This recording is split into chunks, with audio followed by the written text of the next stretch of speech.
이런 증상들이 계속 나오는데도 소금이 좋다고 했어. 그리고 또 이전에 소금 먹어서 좋았던 기억들이 있기 때문에, 아니면 새로 소금 드시는 분들은 유튜브 보시고 하루에 얼만큼 먹어야 된대, 몇 리터 먹어야 된대, 이런 거를 보시고 그대로 따라 하신다면 위장이 약해지는 올해 같은 경우는 많이 힘드실 수가 있는 거죠. 안녕하세요. 짠맛의 힘의 저자 김은숙입니다. 2024년은 토태과의 해라고 말씀을 드렸는데요. 자연에서 토기가 강해지면서 토기인 위장이 좀 약해질 수 있는 해입니다. 태과에 해당되는 해는 그런 현상이 강하게 나타나기 때문에 건강관리에 특히 신경을 써줘야 되는 해인데요. 토태과, 위장이 좀 약해지는 이런 해에 소금을 어떻게 섭취를 하면 좋을지 알려드리도록 하겠습니다. 위장은 오행에서 토기고 소금은 이 수기이죠. 서로 극을 하는 관계입니다. 견제를 하는 관계인데요. 토기가 너무 강해지면 토극수를 해서 수기가 약해지다 보니 이 토기의 단단한, 끈적하고 이 뭉치는 기운으로 인해서 수기의 말랑말랑하고 연한 기운을 눌러버려서 딱딱하고 굳고 단단해지고 뻑뻑해지고 걸쭉해지는 이런 모든 증상들에 소금과 물이 필요합니다. 근데 올해 같은 경우는 이 토가 너무나 약해져 있어서 단단한 힘으로 수기를 누르기보다는 단단한 힘이 약해져서 퍼지고 물러지고 늘어지는 그런 몸이나 마음의 증상들이 많이 나올 수 있는 해입니다. 아직은 겨울이고 초기 때문에 본격적으로 느낌을 못 받으실 수 있는데, 날이 더워지기 시작하면 올해 왜 이렇게 힘들지? 올해 왜 이렇게 처지지? 왜 이렇게 생각만 많고 실천이 안 되지? 그런 일들 생겨서 힘드실 수 있습니다. 소화 안 된다고 다 위장 약한 건 아니고요. 위장이라는 토기가 약해지는 이런 해는 그 어떤 때보다 이 습기를 주의를 하셔야 된다고 말씀드렸는데요.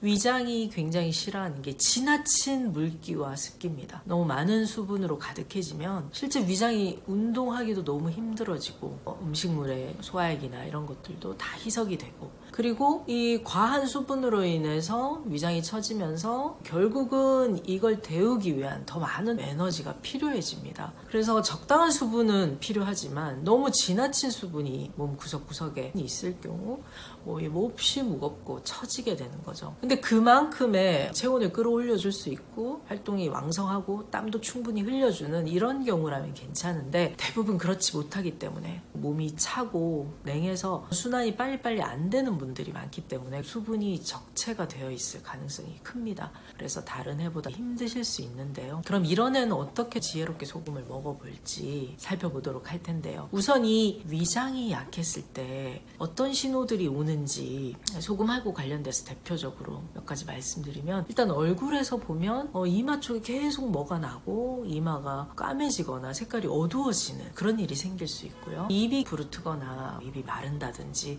그런 일도 생길 수 있습니다. 그리고 무릎에 힘이 없거나 무릎이 자꾸 걷는데 꺾인다든가 위장이 약했을 때 또 대표적인 신호고요. 계속 눕고 싶고 만사가 귀찮아지고, 특히 점심 먹고 나서 이 오후 시간이 되면 아득해지면서 졸음이 몹시 밀려온다, 그런 분들. 그리고 얼굴이 노래지고 나도 모르게 입이 자꾸 벌어지거나 변이 묽거나 퍼진 설사변을 본다던가, 그리고 평소에 그다지 좋아하지 않았는데 나도 모르게 자꾸 단맛이 땡긴다. 사탕, 초코파이 이런 거 잘 안 먹었는데 그런 달달한 것들을 나도 모르게 먹게 되거나 찾게 되거나, 반찬류도 단맛이 나야지 맛이 있는 것 같은 그런 느낌이 계속 든다든지, 또 허벅지라든가 이 배 주변에 갑자기 살이 많이 찌거나 이런 증상들이 나온다면 위장이 힘들다는 신호입니다. 물도 지나치게 많이 벌컥벌컥 먹게 되고요. 배에서 출렁출렁 물소리까지 난다. 수분이 지나치게 과하다는, 그리고 위장이 힘들다는 신호기도 합니다. 그럼 어떻게 해야 될까? 이런 증상들이 계속 나오는데도 소금이 좋다고 했어. 그리고 또 이전에 소금 먹어서 좋았던 기억들이 있기 때문에, 아니면 새로 소금 드시는 분들은 영상이나 책을 보시고 유튜브 보시고 하루에 얼만큼 먹어야 된대, 몇 리터 먹어야 된대, 그대로 따라 하신다면 위장이 약해지는 올해 같은 경우는 많이 힘드실 수가 있는 거죠. 그렇다고 소금이 필요 없거나 소금을 드시면 안 된다가 아니라, 이 약해진 위장의 힘은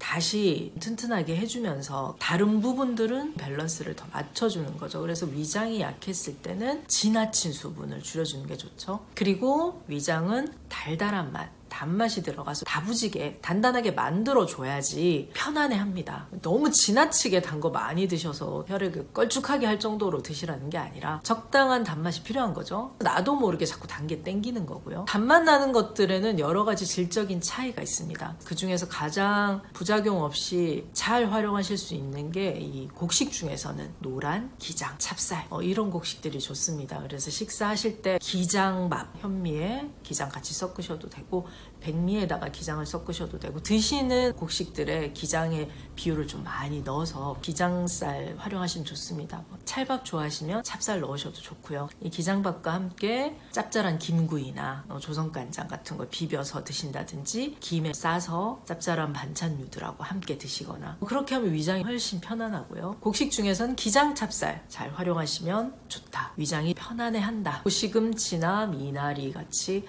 이 토기를 영양을 해주는 채소류들도 도움이 되고요. 그 다음에 이 육류 중에서는 소고기가 위를 편안하게 합니다. 위장이 약하다고 느껴지시는 분들은, 육식을 하시는 분들은 이제 소고기 활용을 하시면 좋겠고, 그리고 양질의 단맛 나는 게 유기원당, 마스코바도로 불리는 유기농 원당이 있습니다. 맛도 풍부하고 드셨을 때 위장이 약했을 때 빨리 회복이 돼서 도움이 되고요. 나와 있는 제품들도 다양하니까 속이 불편하고 오후에 눈꺼풀이 계속 감기면서 몸이 무겁고 무릎도 안 좋고 처지고 이럴 때 따뜻한 원당차, 유기농 원당차를 드시면 속이 편안해집니다. 조청도 괜찮고요. 호박엿도 괜찮고 꿀도 좋은 거 있으면 활용하시면 됩니다. 그래서 이 달달한 맛 나는 것들을 늘 갖다 놓으시고 단 거 먹으면 당뇨? 단 거 먹으면 살찌는 거 아니야? 라고 생각하지 마시고 단맛 자체가 나쁜 것이 아닙니다. 언제나 중요한 건 균형이죠. 그래서 앞서 말씀드린 위장이 약한 증상들이 나올 때는 드셨을 때 맛도 있고 속도 편안하고 그리고 더 이상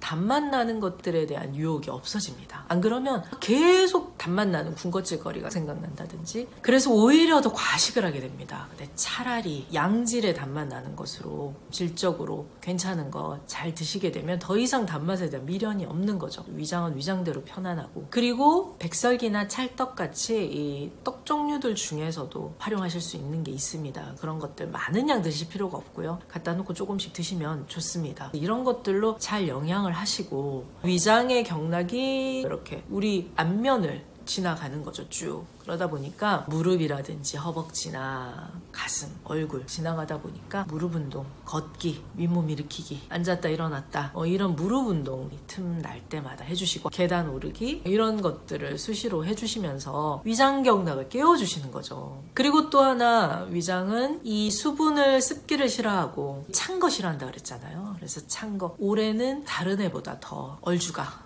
아이스 아메리카노 드시는 거 특히 주의를 해주셔야 됩니다. 당장은 익숙해져서 먹어야 정신이 나요 하실 수는 있는데 정말 탈이 나보면 내가 왜 그랬을까 나중에 후회하지 마시고 특히 올해 같은 경우는 따뜻한 차, 따뜻한 음료 위주로 드시는 거 적극 강조를 해드립니다. 찬 거 계속 드시다가 정말 입 돌아갈 수 있고요. 안면 마비 오거나 손 떨리고 머리 떨리고 이렇게 몸이 식으면서 눈이 막 떨린다든지 입이 돌아가거나 이런 일 올 수 있습니다. 유방에 문제가 생길 수도 있고요. 올해 같은 경우는. 그리고 내 몸이 식다 보니 특히 이제 위장이 식으면 위장이 가장 중심을 잡고 있는 장부다 보니까 다른 데 혈액 공급이 안 되면서 이제 전체가 다 체온이 떨어집니다. 나도 모르게 내 몸이 이 주인을 살리기 위해서 체온을 올리는 여러 가지를 하게 되겠죠. 운동 에너지를 열 에너지로 바꾸는 진동, 손이 떨리고 나중에 머리까지 떨리는 그런 일도 생길 수가 있습니다. 심각해지면 올해는 꼭 따뜻한 걸로 따뜻한 물, 따뜻한 차, 따뜻한 커피 드시고요. 저녁에 자기 전에 꼭 배, 곡식 찜질팩 같은 걸 딱 하셔가지고 배를 따뜻하게 하고 주무시면 훨씬 좋습니다. 그렇게 하면서 소금을 드셔야 잘 흡수가 되고요. 많은 물을 타서 몇 리터씩 드시는 거는 특히 올해는 주의를 해주셔야 됩니다. 아침부터 일어나서 몸이 충분히 예열이 되지 않은 상태에서 많은 양의 소금물을 벌컥벌컥 벌컥 드시는 거, 그것도 올해는 좀 주의를 해주셔야 되는데요. 다만 염증이 있는 분이거나 혹은 아침에 활동을 일찍 시작하시는 분들, 이런 분들 같은 경우는 따뜻한 소금차, 많은 양은 말고 따뜻한 소금차 드시면서 하루 시작하시는 것도 괜찮습니다. 근데 그게 아니라 일어나자마자 많은 양의 소금물을 벌컥벌컥 드시거나 또 하루 중에서 막 몇 리터씩 갖고 다니면서 그 양을 채우기 위해서 과량의 많은 양의 소금물을 지나치게 많이 드시는 거, 그것은 올해는 조절을 하시면 좋겠다. 그러나 필요하신 분들도 있습니다. 위장보다는 현재 신장, 방광 쪽이 훨씬 더 약하신 분들, 토가 약해지기는커녕 토기가 너무 지나쳐가지고 계속 이 수기를 누르고 있는 분들, 몸에 수분도 없고 메말라 있고 이런 분들 같은 경우는 소금물, 소금차 적당하게 드셔도 괜찮지만, 그렇지 않은 분들은 위장이 약한 여러 가지 신호가 나오고 있고, 지금까지 소금물을 계속 드셔왔는데 어느 순간부터 좀 힘들다, 속도 불편하고 몸도 처지고 계속 묽은 면도 나오고, 그런 분들 같은 경우는 주의를 해주시면 좋겠습니다. 소금을 드실 때 힘들면 이렇게 드시면서 식혜라든지 수정과 달달한 맛 나는 것들과 함께 드시는 것도 요령입니다. 무조건 물에 다 소금물로 타서 드시기보다는 위장이 안 좋은 분들은 적절한 새콤달콤한 단맛들을 활용을 하시면, 소금은 소금대로 몸이 필요로 하고 위장 부분은 같이 보완을 해주면서 지혜롭게 드실 수가 있는 거죠. 그리고 소금물 드시고 나서 사탕이나 엿이나 이런 것들 조금 드시면서 속을 편안하게 해주시는 것도 또 하나의 방법입니다. 이 위장은 과식을 싫어한다고 거듭 말씀을 드렸는데, 일단 과식이 되지 않으려면 정말 몸이 원하는 걸 드셔야 됩니다. 그냥 남들이 좋다, TV에서 봤는데 좋다더라, 아니면 영양소 고려해서 먹어야 될 것 같아서 그렇게 드시지 말고, 정말 몸이 원하는 것을 잘 채워주신다면 쓸데없는 것으로 과식하게 되지 않겠죠. 그 중에 하나가 원하는 맛으로 잘 간을 해서 드시는 거고요. 소금 간을 잘 해서 드셨을 경우